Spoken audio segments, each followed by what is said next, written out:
Hi hello, कसे आहात सगळे? आय होप सगळे मजेतच असाल.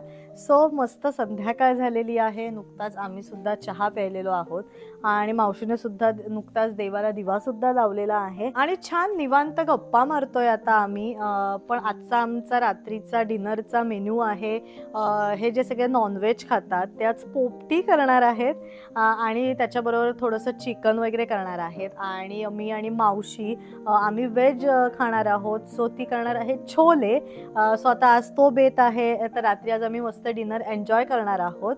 आणि अजून एक, जेव्हा आम्ही तिकडनं इथे आलो तेव्हा मावशीसाठी एक गिफ्ट असं नाही, पण आम्ही जेव्हा जेव्हा येतो तेव्हा तिच्यासाठी काहीतरी घेऊन येतो, ते सुद्धा तिला द्यायचं आहे. आणि मावशीची एकीकडे तयारी सुरू झालेली आहे. छोले वगैरे जरा तिचं भिजवणं चालू आहे. सो जाऊया किचनमध्ये.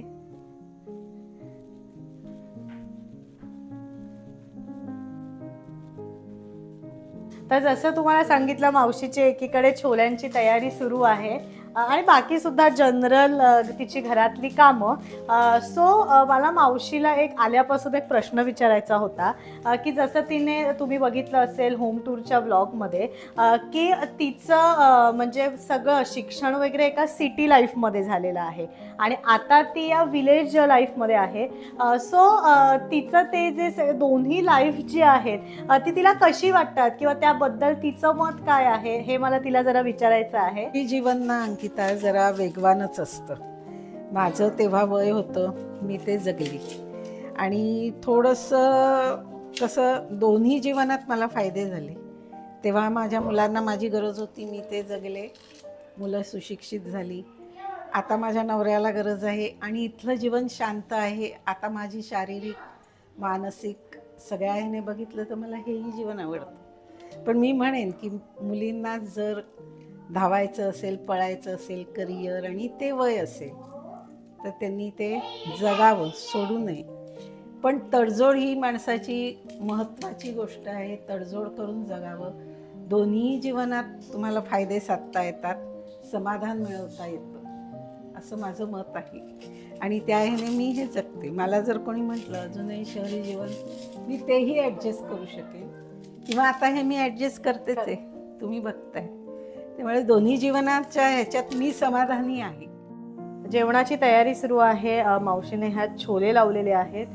एकीकडे राऊची खिचडी सुद्धा मी ठेवली आहे आणि पुऱ्यांची कणिक भिजवते आहे. जसं तुम्हाला सांगितलं, मी आणि मावशी व्हेज खाणार आहोत. सो छोले पुरीचा बेत आहे आणि हे लोक नॉनव्हेज खाणार आहेत, पण तरी त्यांना सुद्धा पुऱ्या होतील आणि मेन तर ते पोपटी करणार आहेत. बट पटापट कणिक भिजवून घेते. तर पोपटी आता आम्ही बनवायला घेणार आहोत, पण त्याच्या आधी पोपटी बरोबरच इथे चिकन सुक्का सुद्धा एकीकडे बनतोय. सो आम्ही व्हेजवाले खाणार आहोत छोले. सो मस्त झणका असलेले छोले सुद्धा तयार आहेत आणि मेन आता आम्ही पोपटी करतोय. मी सुद्धा पहिल्यांदा पोपटी कशी करतात बघणार आहे. सो अभिषेक सगळं सांगणार आहे की आम्ही कशी पोपटी करणार आहोत. सो पहिले त्याचं आपण साहित्य बघून घेऊया. हे सगळं बेसिक साहित्य मी घेतलेलं आहे. एक मटका घेतलेला आहे आणि हे सगळं साहित्य आहे. तर आज जी आम्ही पोपटी करणार आहोत त्याचं इन डिटेल सगळं साहित्य आपण जाणून घेऊया. सगळ्यात आधी इथे घेतल्यात शेंगा, घेवडा, मटार, त्यानंतर इथे 2 कांदे, अंडी, बटाटे, लसूण आणि हे घेतलंय मॅरिनेटेड चिकन. सो ते कसं मॅरिनेट केलंय हे अभिषेक सांगतोय. चिकनला आपण हळद, मीठ, आलं लसूण मिरचीची पेस्ट आणि मसाला आणि मेन म्हणजे हा मटका आणि थोडंसं तेल लागणार आहे. सो इथे तेल सुद्धा घेतलंय. आपण कृतीला सुरुवात करतोय. सगळ्यात आधी आपल्याला जे आपण मटका घेतलेला आहे त्यात केळ्याची पानं टाकायची आहेत. आता त्यात थोडंसं जे मॅरिनेट चिकन आपण करून घेतलं होतं ते ठेवायचं आहे.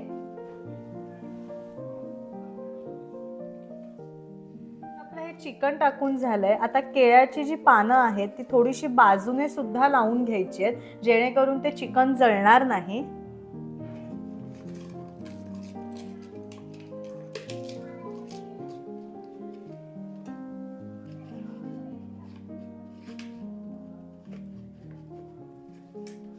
तर अशा प्रकारे केळ्याच्या पानांनी पूर्ण मटका कव्हर केलेला आहे. आता ज्या आपण भाज्या घेतल्या होत्या, घेवडा, मटार, शेवग्याच्या शेंगा, त्याचा एक लेअर आपण ठेवणार आहोत. आता भाज्यांचा छान लेअर तयार झालाय. त्याच्यावर आता आपल्याला अंडी ठेवून घ्यायची आहेत.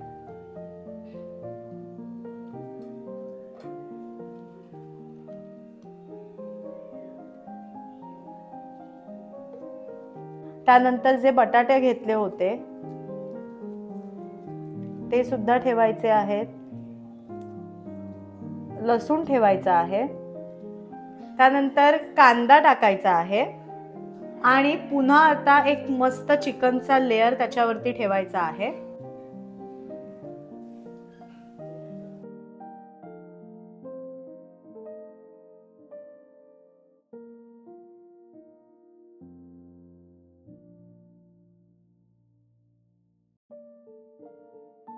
आणि अशा प्रकारे पूर्ण चिकन ते भरून घ्यायचं आहे.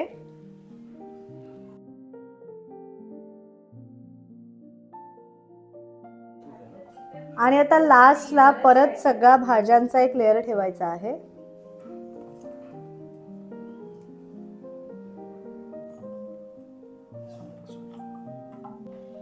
आता या लेअरवरनं थोडंसं तेल टाकून घ्यायचंय.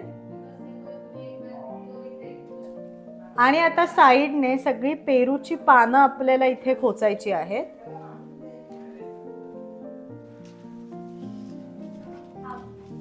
आणि अशा प्रकारे आता ती सगळी पानं व्यवस्थित खोचून घ्यायची आहेत, जेणेकरून त्या मटक्यामध्ये आपण जे जे लेअर भरलेले आहेत ते बाहेर पडू नये. अशा प्रकारे हे मटकं तयार झालेलं आहे. आता आपल्याला हे उपडं करायचंय आणि त्याच्यावरती पूर्ण सुपारीच्या झाडांच्या ज्या झावळ्या असतात त्या ठेवून त्या थोड्याशा आपल्याला पेटवून घ्यायच्या आहेत. आणि आता इथे आम्ही पोपटी ठेवलेली आहे. आता आपण हे मडकं इथे उपडं ठेवणार आहोत. आणि आता त्याच्यावरती सगळ्या सुपारीच्या झाडाच्या झावळ्या टाकतोय. आणि छान त्या झावळ्या व्यवस्थित अरेंज करून आपल्याला ठेवायच्या आहेत, जेणेकरून आपण पेटवल्यानंतर ती आग पसरू नये. मगाशी थोड्याशा झावळ्या जास्त होत्या, आता मग आम्ही थोड्याशा त्या कमी केल्या आहेत.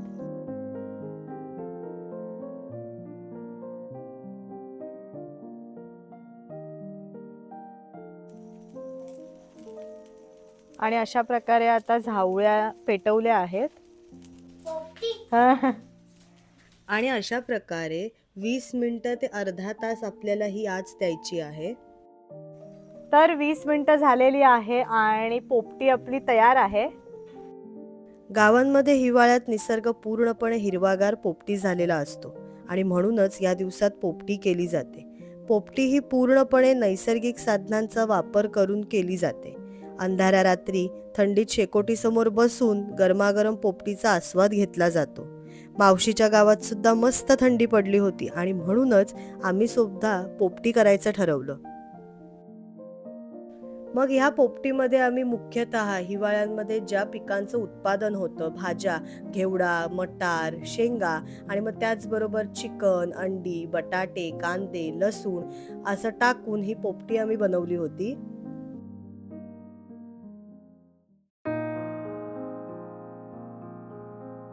तर हा व्लॉग तुम्हाला कसा वाटला मला कमेंट सेक्शन मध्ये नक्की कळवा. See you again. Vlog created by Pushkar Ankita.